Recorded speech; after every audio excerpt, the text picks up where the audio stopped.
Hello, everyone, and thank you for joining us. My name is Tim Russell, Vice President, Community Engagement and Diversity, Equity, and Inclusion for WTTW and WFMT.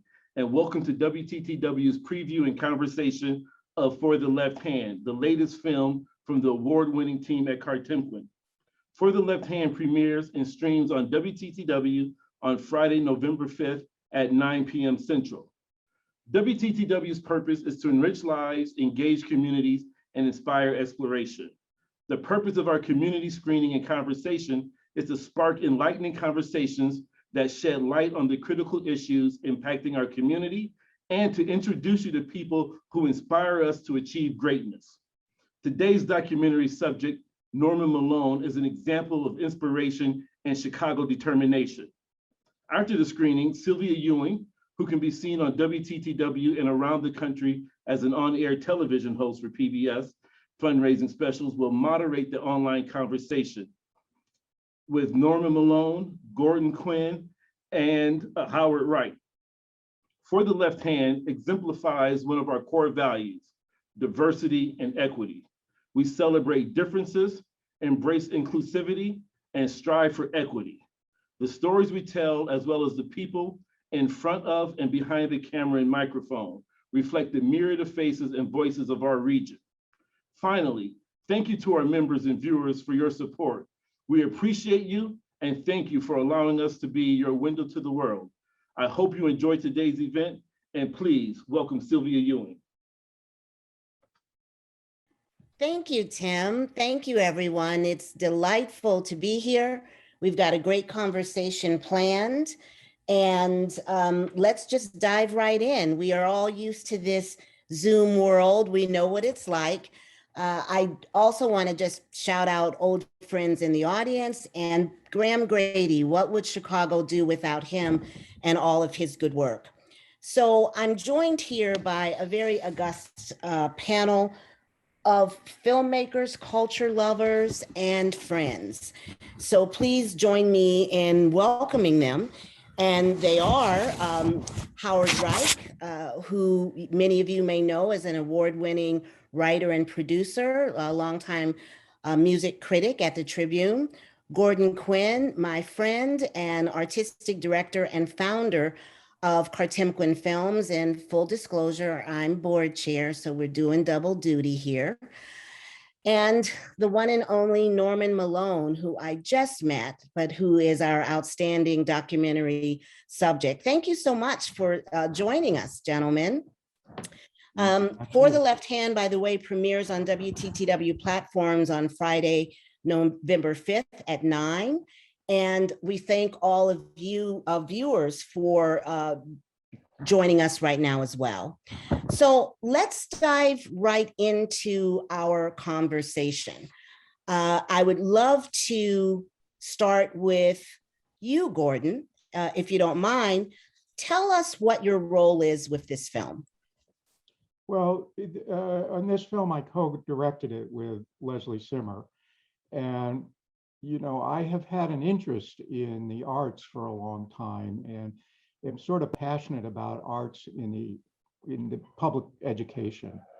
And so when Howard, who was the one who found Norman and really kind of developed the story, when he approached me about making this film, we had made a film 10 years ago called Prisoner of Her Past about his mother's story.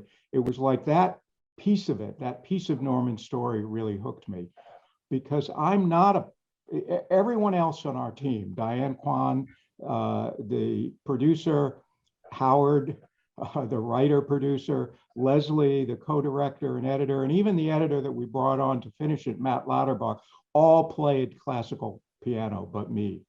So that was and I'll come back to the role that the music and the score plays in the film in a little bit. But thank you. We know you are the producer of this wonderful documentary. And we'll hear a little bit more about the music and see some footage in just a bit. Howard, tell us how you came to be a part of the project. Well, this whole thing started with a newspaper story, as all of my film work has done. And I happened to run into two people who were talking about Norman Malone, and I said, "Who's Norman?" And those two words changed Norman's life and my life. I hope Norman's for the better, definitely mine for the better. I found out that there's this amazing man who plays the most sophisticated repertoire ever written for left hand alone. And is in the privacy of his home, never told anyone, just plays. And I found out about him. I've spent months interviewing him, and this became a 3-part series on the front page of the Chicago Tribune. And when that series ran, telling Norman's life story, I thought, well, this has been a great experience. I'll move on to the next thing. What I didn't realize was this is the beginning of something new, because Norman started getting invitations to give concerts, piano concerts, for the first time in his life. And when that happened, I thought, this is a film. So I told Gordon about this, and Gordon was interested, and off we went. And there you go. It was the beginning. I know, Norman, that you have had almost a double life and many chapters to your life, starting as a child prodigy, stepping away from the piano for a bit, being an educator. How did you handle this newfound fame? What does it mean to you, and how does it feel now? Well, I'm still getting adjusted to it. It's a surprise to me. Here I was minding my own business when Howard came and discovered me, and it's a new part of my life now. Well, you know, let's let your work on film speak for you. I'm going to ask our tech people to cue up one of the clips so we can take a look at it ourselves. Let me see if I have a sense of what we're going to start with. I think this might be your reunion with the students, but we'll see what comes up. Roll the tape, everybody.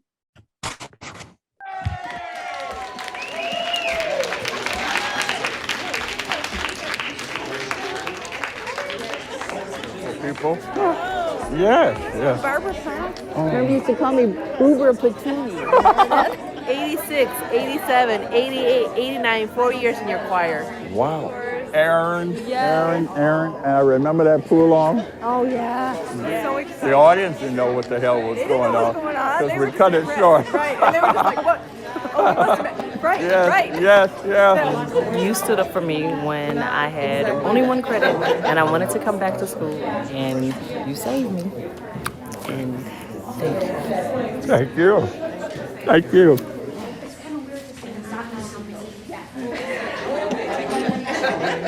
Yes, yes. My name off because I told them you wouldn't remember me and I wasn't going to say who I was. I'm just coming by just to see what's going on. Who are you? I'm not. When word got out that they were having this choir, I told my wife, I have to be a part of that. There's no way I would miss it. You know, 40 years later, it's still in me. It hasn't left.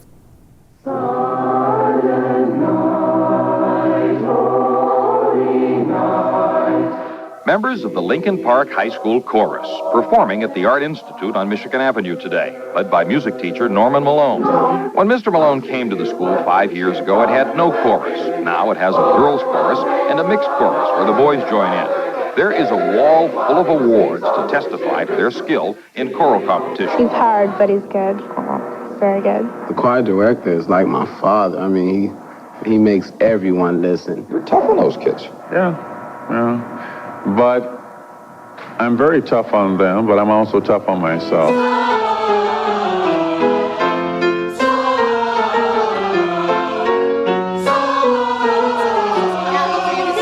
Man is still watching you. So don't forget. You gotta open up your mouth. Give us a better bread. I learned from him. So you can ask my kids how crazy I am when I'm directing them. And I go, don't blame me. I learned it from this crazy guy.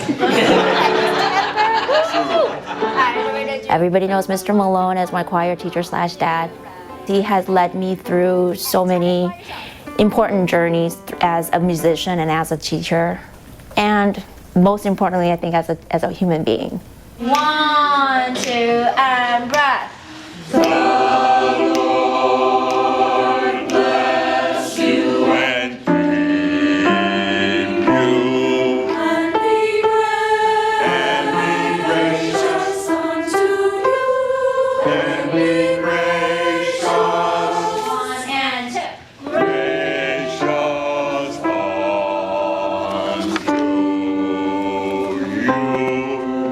still remember the first day I walked into his room. He was very nice and friendly. And then I started to see the other side of him, where he would be very strict, passionate.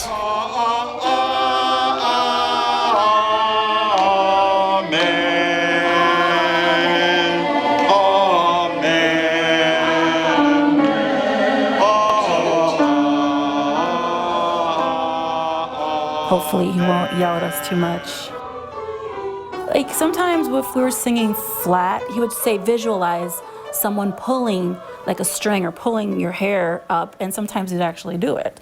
So I try to sing on key as much as possible. 5, hey, go!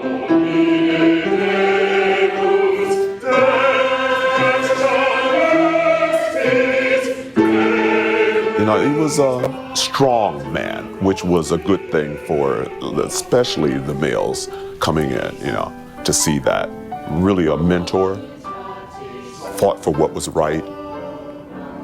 It was a very difficult time for me. I had a lot of turmoil going on in my own personal life. So he was very much an important part of, I think, really keeping me alive, to be honest. He really helped fuel that fire to continue music and not giving up on people and not giving up on life. Teenagers just need someone to say, you know what, it's gonna be okay, you know, and you're gonna get through this, and I believe in you. It's like, well, if this person believes in me, well, then maybe I actually have a shot at something here. 1, 2, ready, go. I wish you jump up, down 3 times. Again. 1, 2, ready, go. I wish you the sunshine of springtime. Alto stand, please. You begin on the same note. 1, 2, 3, 1, 2, sing. I wish you the sunshine of springtime. Boom, go. I wish you. That was sweet. That was sweet. He's going to conduct the final piece, which is called My Wish for You. And for the Lincoln Park graduates, it takes us such a special place in our hearts because that's our graduation song. As you walk across the stage, you hear the other kids singing that same song.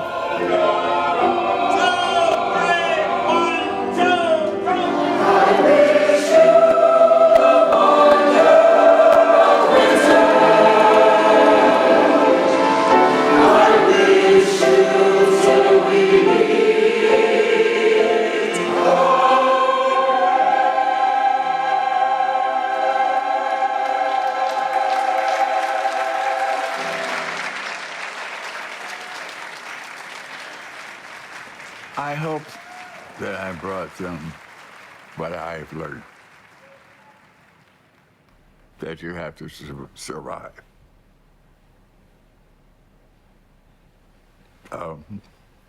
And music is a way of surviving.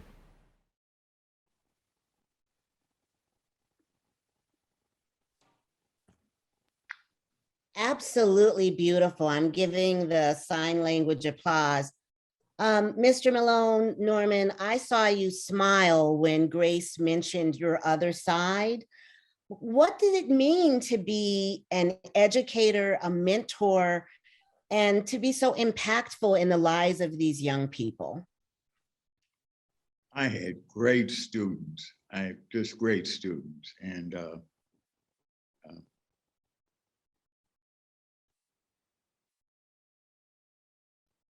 I see some modesty there.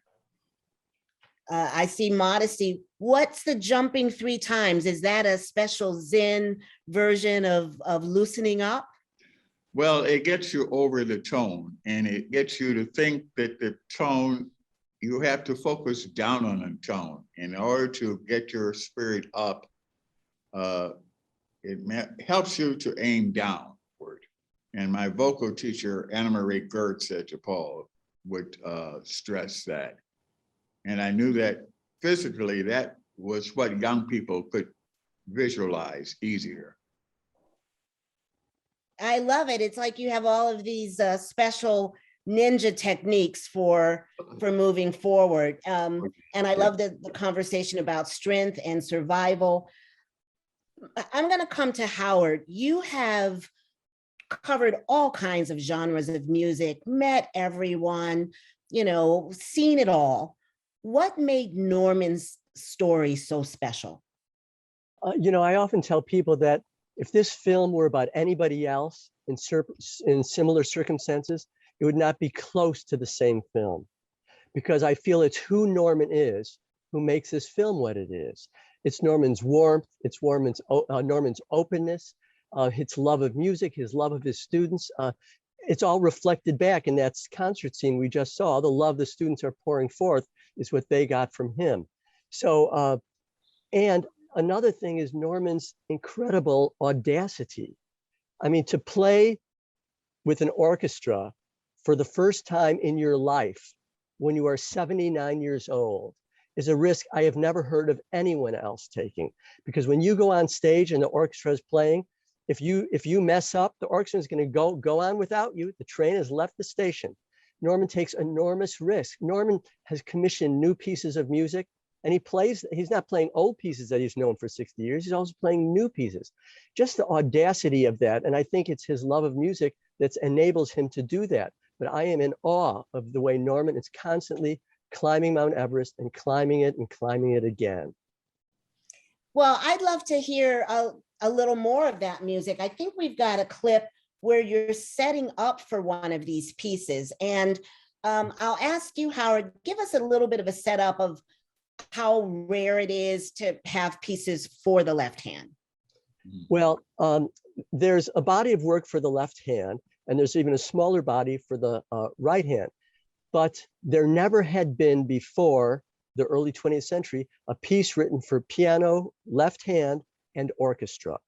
But Norman's hero and mine, Paul Wittgenstein, who lost his right arm in World War I, commissioned the world's greatest living composers at the time to write repertoire for piano and orchestra.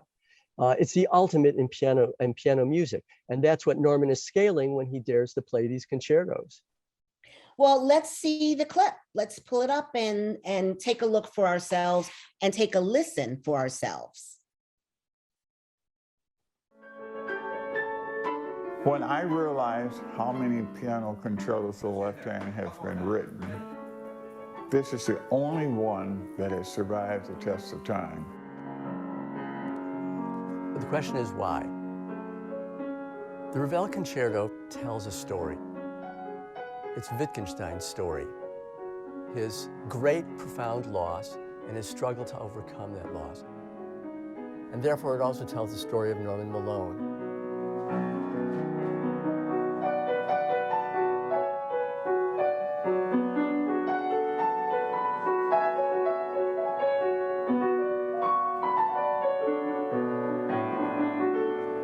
Okay, all right. Give it a try? Yeah.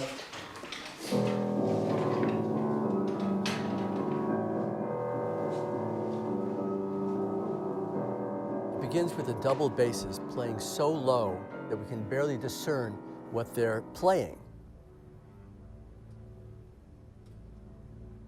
Just this murmuring, growling going on.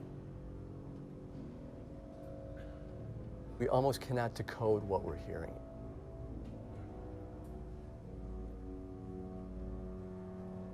And what is the instrument doing from down low? Climbing up. And how is it climbing up? With what musicians call dotted rhythms, which basically means a very long note followed by a very short note.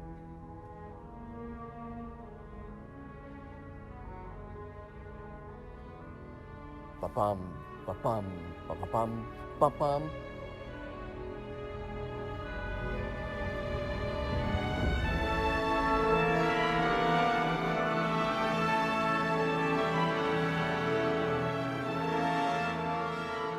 This gives the music kind of nobility or heroism that we're going to hear over and over again as this struggle continues of a pianist trying to see if he can still make music with one hand.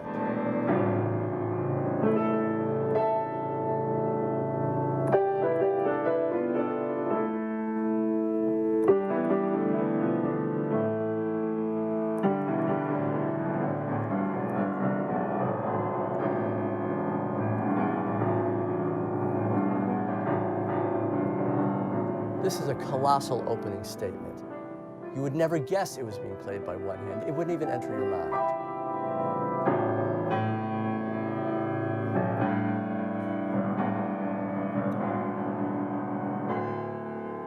And now the main statement. Here's where the pianist first plays the heroic theme.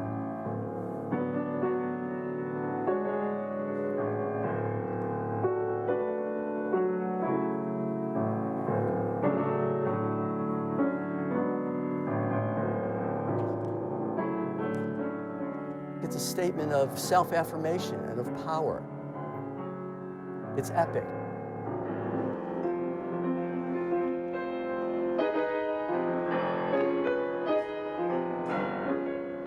This is one of the first grueling parts of the piece because the pianist is bouncing all over the keyboard, high to low, and these leaps are so far apart and the chords are so complex that it's like target practice trying to hit each one correctly. And getting through this one long measure is almost impossible. It's so hard that they've got to grab hold of the right side of the piano in order to stabilize themselves and finesse these large leaps. It's even harder for Norman Malone because not only can he not physically grab the piano, Norman has only one leg that works properly. So in order for him to use the pedal to get a bigger sound or to control color or voicing or create sonic illusions, he's got to put his left foot over on the right side pedal. And he cannot use two pedals at once, which all great pianists want to do to create special effects.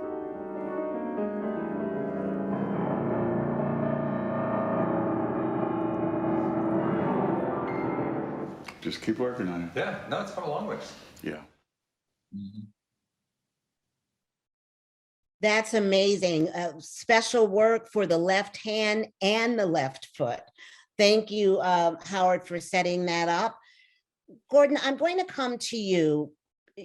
There's lots of conversation now about, how we tell stories. You've been doing this for a long time. Kartemquin itself is in its 55th year, and you're the founder. How did you navigate sharing what Norman wanted to share, respecting what he didn't want to share? Because this is a heck of a story that we're just touching the very surface of. How'd you do it? I think that it's a really important point that documentaries are different than the news. And a lot of times I'm watching the news and I'm seeing people trying to start an argument, he said, she said. And when we spend, it took us 5 years to do this film, when we spend that much time in somebody's life and they're giving us what a character like Norman gives us, we have responsibility to Norman also. We have responsibility to our audience to tell the truth and to be honest and as much as possible transparent, but also to be respectful and honest to Norman as a character. So we actually showed it to Norman before it was finished, when he could sort of say, hey, I'm not happy with this, or I have a real, because it's a different situation than a journalistic situation. And so we're just at the beginning now of developing documentary ethics. I mean, Pat Ofterheide, an academic, challenged me years ago. She says, how come you never talk about ethics? I said, I talk about ethics all the time in our filmmaking. She says, yeah, but you don't call it that. And she was right. So now I call it ethics. Well, thank you. And that does give a glimpse both into your process and, the state of the art of thinking for documentaries. While I'm on you, let's talk a little bit more about the musical score here and how you chose to make the music itself almost a character in the documentary. Yeah, that was an early idea because music was what's so important in Norman's life, and it's what he likes to talk about. I think you saw it for a moment. You were getting him to talk about being a teacher, which I endlessly burrowed into Norman about that. And it wasn't, he's modest. He's not gonna talk to you about how important art education is in all these students' lives that he changed, but he'll talk to you about music. We got the story from his students, which turned out to be even better. But with the score, we want this film to be something that really works for people who play music. That's why the whole team, except for me, play the piano, they read music. Every time you're looking at the music on the screen, it's exactly what you're hearing in the score. And we made sure, we even thought about animating it. And then we kind of realized that for people who read music, that would be a distraction. And for people who don't read music, this is not a film that's trying to teach them how to read music. And so we wanted very much, and I think we've shown it now to enough audiences to understand that it works for both audiences. It works for those people who read music. They're connecting with it in a way that is very much about the music, but also for people who don't play an instrument, maybe. It's this incredibly powerful human story and the consequences of music in somebody's life, which is really Norman's story. So yeah, that was really important to us. And of course, Howard was critical to helping us to get the exact right. We during the pandemic, we were working, I was in Norman's house, and we've got the pieces of music, and Howard's, no, not that one. Yeah, right here now, you know, on the iPhone and everything to make sure we had the right piece that we were filming. Really a lot of great collaboration. And I know, Mr. Malone, give you your formal title. You are very modest, but it would be a missed opportunity if we didn't learn a little more about how you navigate these chapters of your life. Musician, educator, and now later in life musician. How did you find that inspiration to practice on your own, even when you weren't performing for anyone else? What was at the source of your inspiration? I love the music. I love the music. And going to college, it took me 9 years to get out of college because I had to work full time. And first, I had to find a school that would teach me. And DePaul accepted me, and Viola Haas, my teacher, accepted me. And I discovered all this wealth of left-hand material. There's only about a dozen right-hand compositions ever written. So my thesis was on left-hand material. And there's just a wealth of it. Ravel and Korngold and Benjamin Britten and Richard Strauss and great composers have written for the left hand. It's never ending. It's always something new. I had a ragtime written for me by my good friend.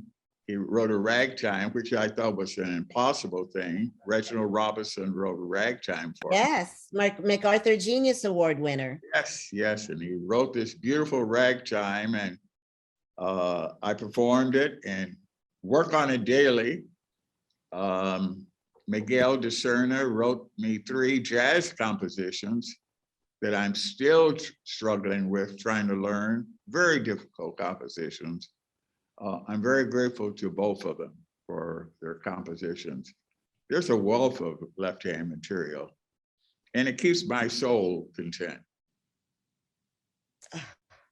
I love that. We're all looking for ways to keep our souls content. It's so very inspiring. Are we going to see a 4th chapter? Are you going to do even more music or concerts in the future?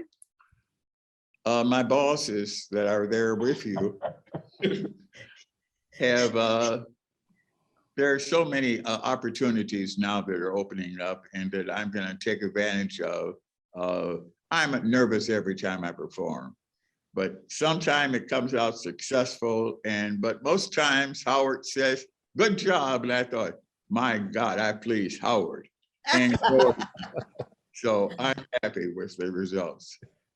Well, I'm just smiling because I think about your students and, you know, they're wanting to please you. So it's full circle in life. We're all trying to do our best and find that joy.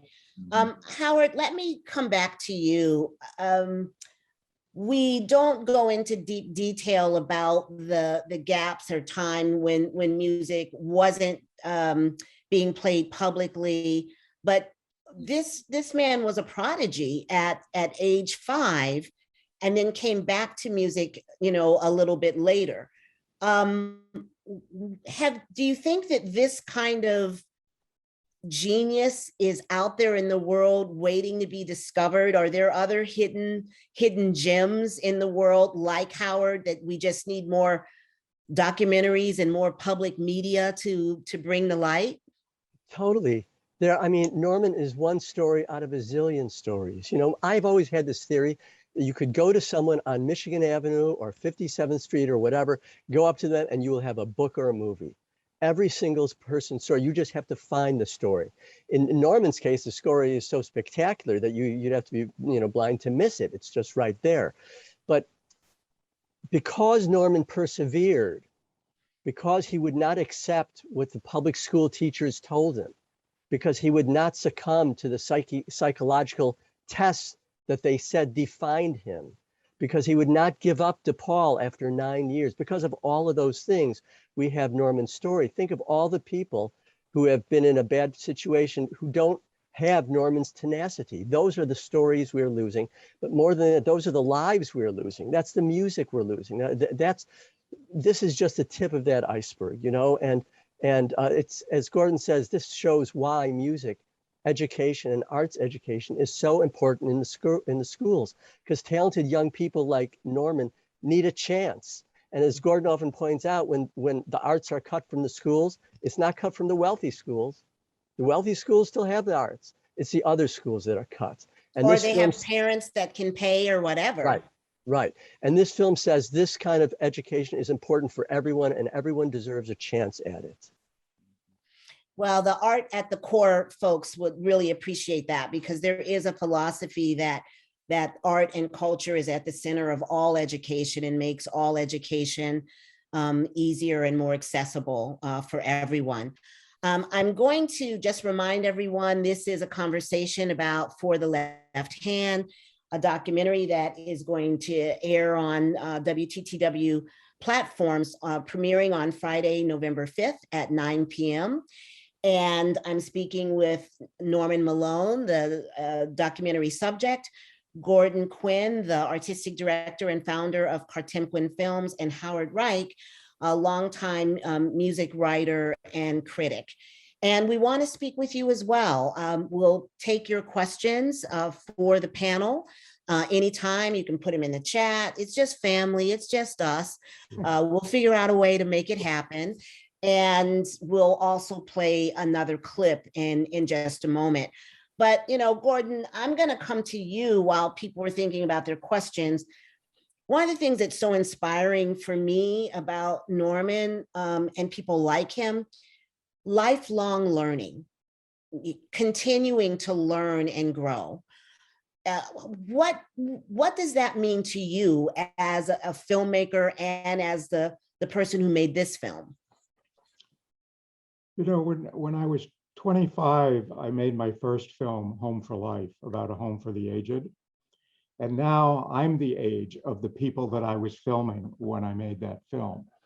And, Norman is a wonderful example. I think it's, on a subconscious level, it's one of the things that drew me to this story, was that it's like, it's not over at 65, it's like, if you stay engaged, if you keep doing things, there's all kinds of things that can happen. I mean, as Norman has said, he didn't expect any of this to happen. He didn't expect Howard to come along and give him all of this visibility and fame, but he was doing it anyway. He was doing it in his apartment. He was engaging with that music.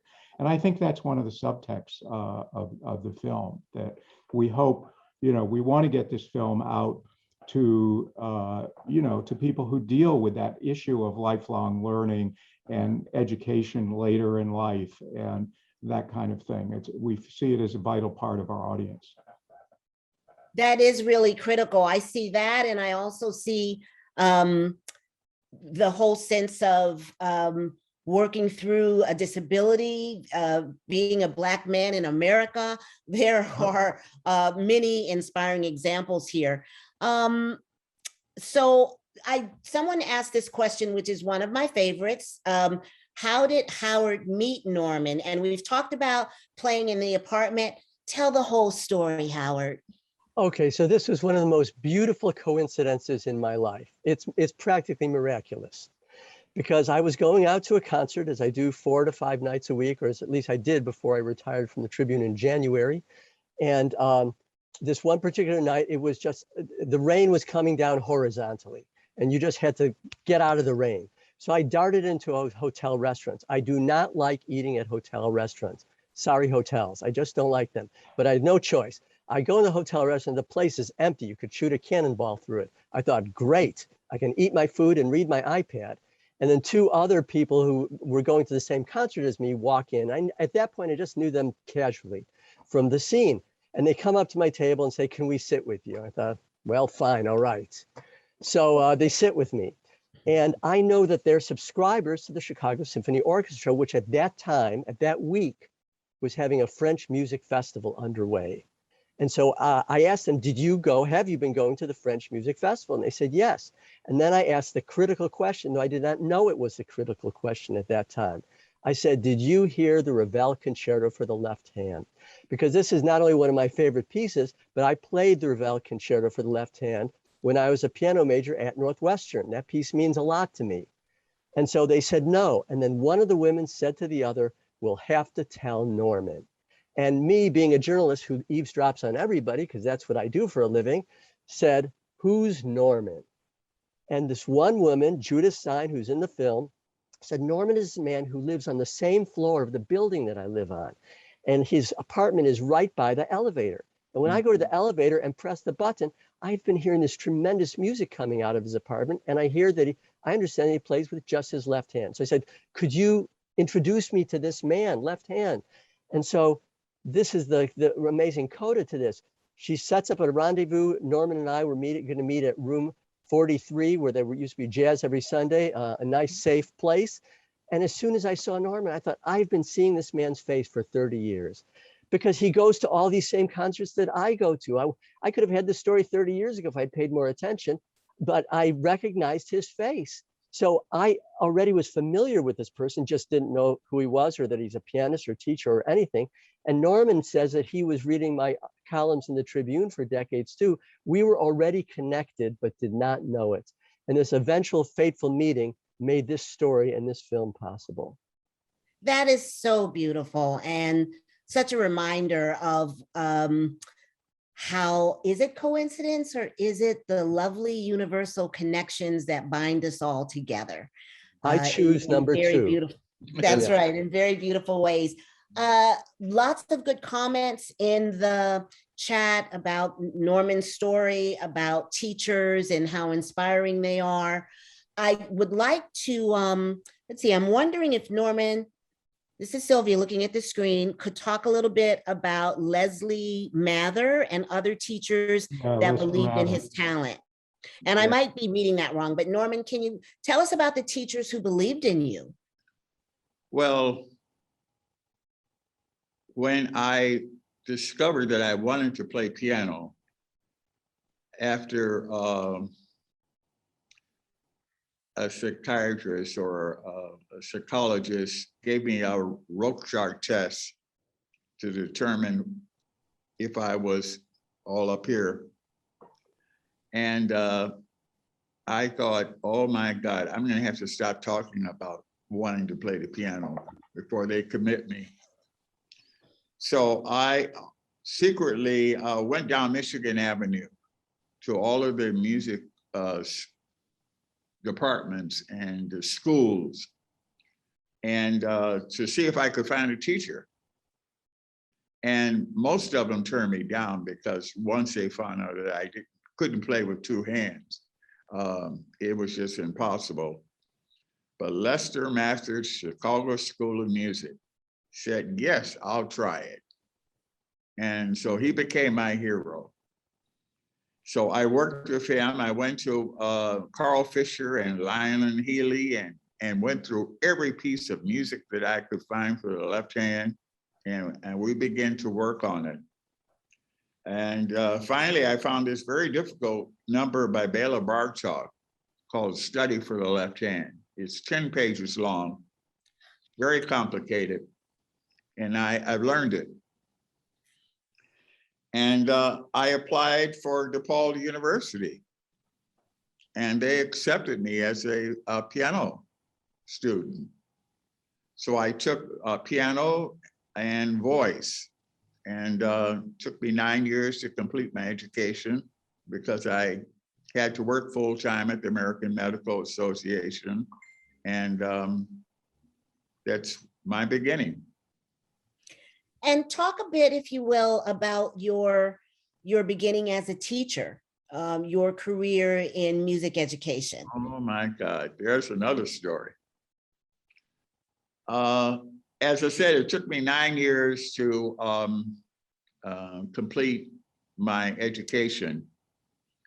And I think it was in my 7th or 8th year, I decided to go to Europe for 5 weeks.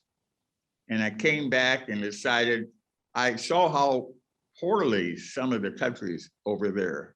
And I thought, well, let me give up my full-time position so I can complete my education. And, oh, I forgot what you asked. We're talking about how you got into teaching, but this is good too. Yeah, so I, the very last year of teaching, I had to take an education class. Got it. So the teacher, Dr. Ann Lally, took me aside one class evening and told me, how could you teach? You can't walk up and down stairs and things like that. And I thought, oh my God, I've been doing this for 9 years and now there's a possibility that I can't teach. Well, I said, well, I've gone this far, just go do it. So I started at Gillespie Elementary School on the 95th and State, 7th and 8th graders. Ooh. And I love them. They were good. And I passed the certification and they transferred me to Kelly High School on the West Side. And I stayed there and of course I wanted to have a choir. And that was the beginning of my choir. From Kelly High School to Whitney Young, I was department chairman, to Sullivan High School, and then to Lincoln Park for 20 some odd years. Wow, such a journey. And just a reminder of how our words can encourage or slow people down, but your persistence is real. They couldn't slow you down. Yeah. Why don't we take a look at I think our final clip, and then we'll come back to continue our conversation about For the Left Hand. Thank you.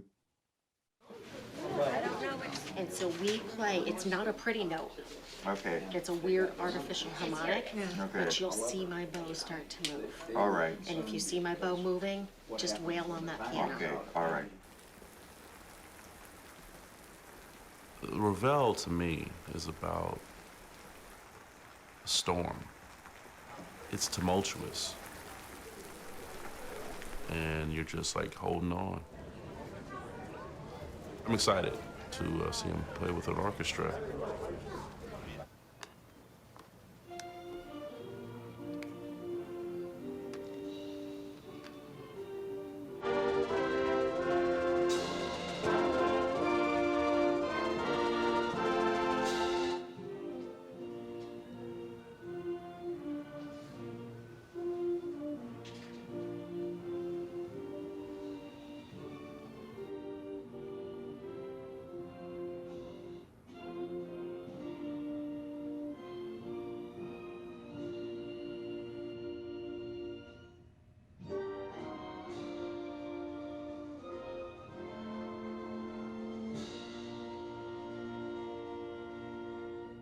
with me, please.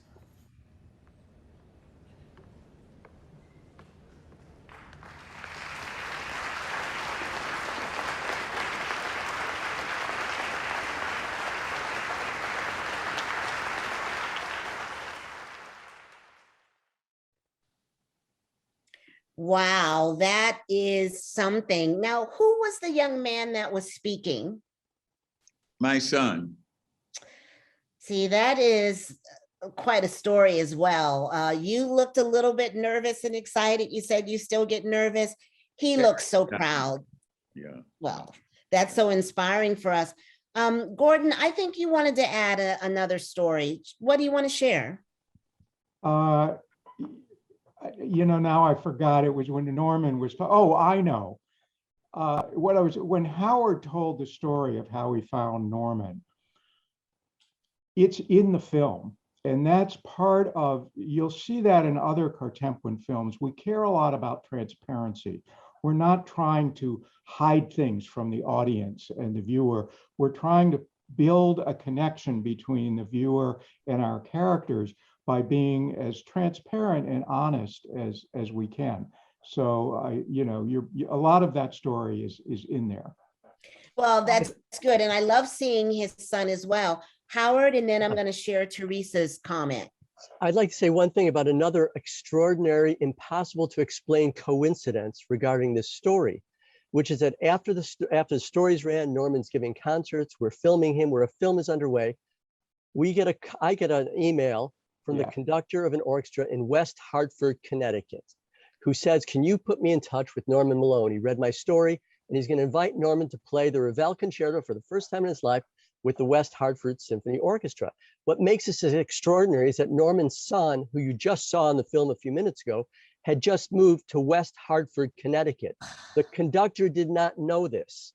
Of all the orchestras to invite Norman, and when Norman said, I have to play, so Norman's grandchildren would hear him perform for the first time. What do they say in Casablanca? Of all the gin joints, she had to walk into this one. Of all the orchestras, this one had to invite Norman. So we can't explain these things. Well, we've already agreed. It's all wonderful divine intervention. I love hearing that. Norman, what was it like to play for your grandchildren? Now I'm getting it, seeing the young people walking down the street. Yeah. Oh, it was great. It was nervous as hell, but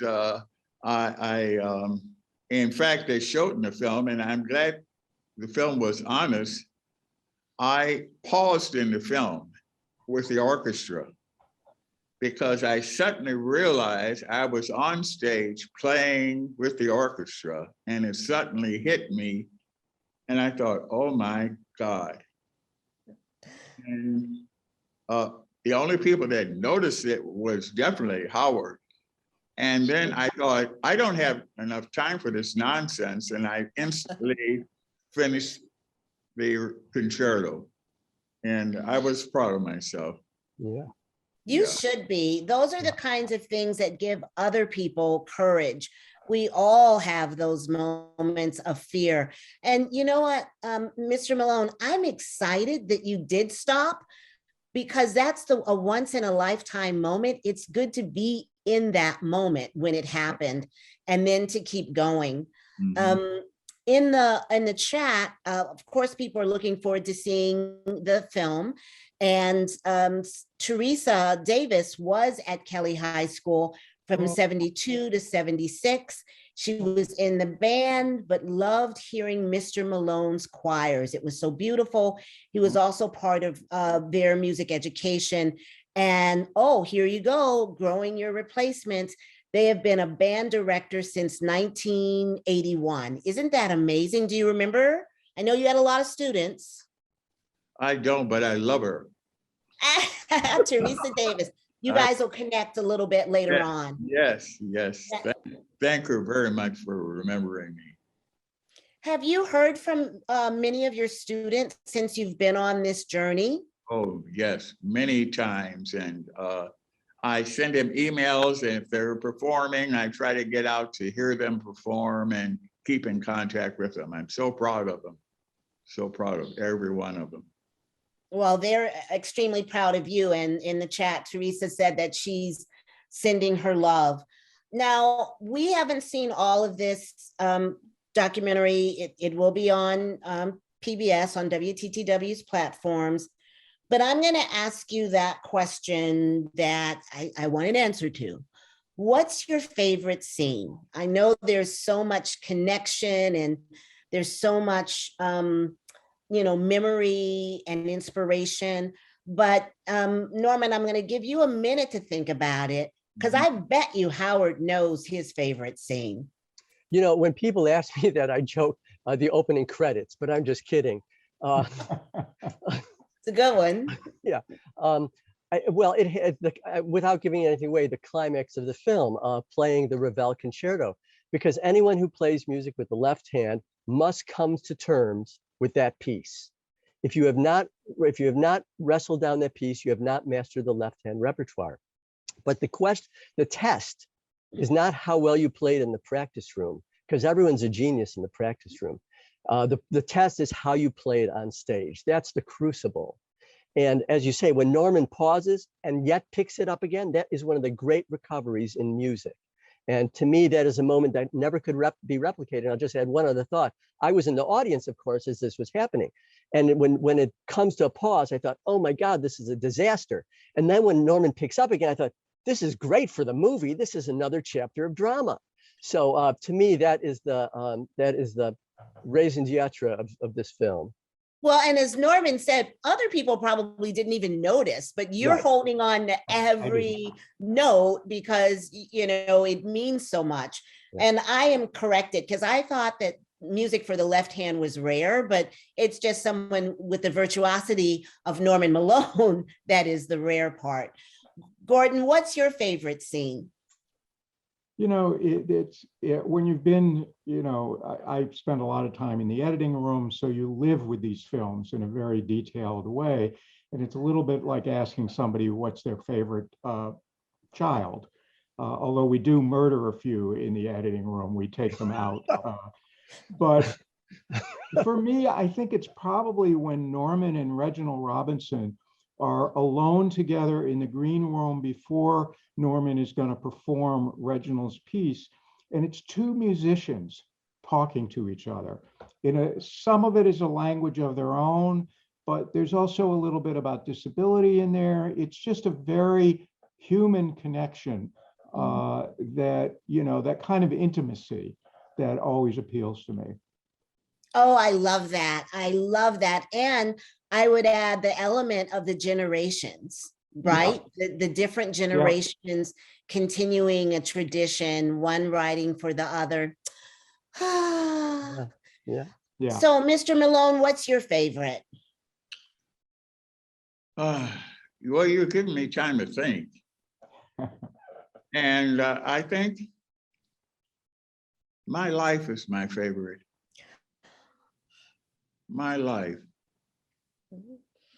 That is beautiful. Yeah. And it's your life on screen. Yeah, now with Gordon and Howard, yes. But it's been an amazing journey. And I hope it still continues. Keep working, keep learning. Yeah. And of your life that's on the screen, is there any other special part that stands out? I'm nothing if not persistent. I'm a former journalist too. Well, the mere fact that I did the concerto, I think that's the highlight. I mean, I struggled with that concerto through college and through later life, and to get the opportunity to play with an orchestra. I mean, I played with two pianos in recitals, and then to get a chance to play with an orchestra. I mean, who gets that chance? So that was a great opportunity. And Norman Malone gets that chance. And, I can get what you're saying, because when Howard talks about this, he's like, you have to tackle that piece. You have to take it on. It sounds very intimidating to a non-musician. Yeah, it's very difficult. It's very difficult. Well, our time is just about to draw to a close. I think we've all loved the conversation and look forward to viewing the full documentary. I'm just going to ask each of you what this story teaches us about passion and creativity, and maybe what other lessons there are for viewers. And it's the last few minutes. You can add it however you want, but what does the story teach us about passion and creativity? Lessons and your final thoughts. And I'm going to come to Gordon. For me, it's what we see from Norman's students. And I think one of them virtually says it. First they meet him and he's sort of Mr. Nice Guy. And he clearly did some important things for some of the students in terms of their credits and in terms of their life and other problems in their life. But what really drew them to him was that he cared about something. And that's what makes a great teacher. And I think to me, that's one of the great lessons of the film, that it's not a matter of always giving people what they want and catering to people. It's like, and particularly for young people, I think they're drawn to that. They see somebody who cares about something. It matters.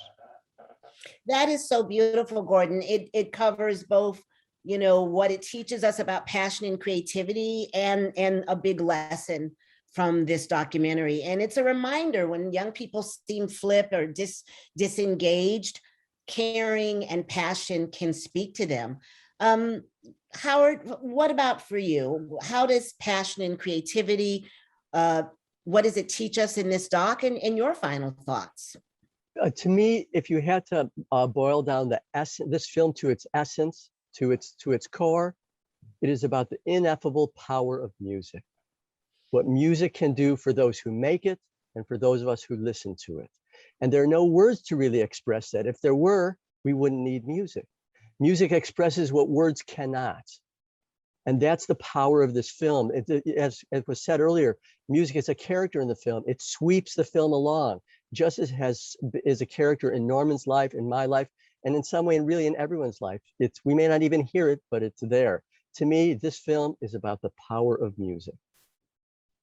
It's so beautiful. And, to our man of honor, the subject of For the Left Hand, Mr. Norman Malone, what lessons does this film teach about creativity, passion, and any of your last thoughts about the film? Without me getting too emotional,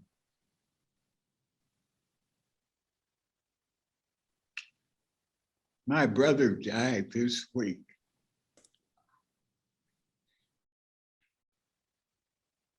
Well, thank you for sharing. I'm the only survivor in my family. So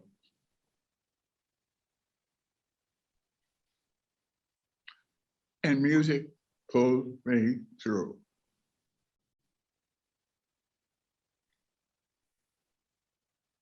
I'm so sorry for your loss. Yeah. I think those are wonderful words for us to hear. The music pulled me through. We're sorry for your loss. Did your brother get to know about your success and how your life had turned in these past few years? Without taking up too much time, we all survived childhood injuries. And so my brothers we were all injured because we were hit in the head with a hammer. And as a result, we all had limited abilities. I'm the only one that survived. And that's my life. And piano survived me. It kept you, for us and for this time together, to know how much your life means, how much your strength and your talent means, and that you are continuing for your family despite all of the injury, or some would say abuse. Yeah. Thank you so much for your strength and for your sharing. And audience folks can Thank you say, for having wow, me. Thank you for having me. Thank you. of course, it's a lot at the very end, but we are honored to have you share with us this story, and may the memory of your brother sustain you, and may all of the music that you are yet to make continue to sustain you. Thank you. Thank you very much. This is a sign language applause. So moving, so touching, real conversation, which is what you expect on WTTW. In real conversation and stories, what you expect from Kartemquin Films. We've been discussing For the Left Hand with the candid and inspiring Norman Malone. I'm so honored that you would share with us. Gordon Quinn, my friend and artistic director of Kartemquin Films. Howard Reich, beloved critic, writer, producer, talent spotter, and each of you who chose to spend time with us this evening. We thank you. You can watch the full documentary on November 6th at 9 p.m. I'm Sylvia Ewing, wishing you more inspiration, love, and unique moments that are meant to be. Thank you. Thank you. Thank you. Thank you. Thank you. Thank you. Mhm.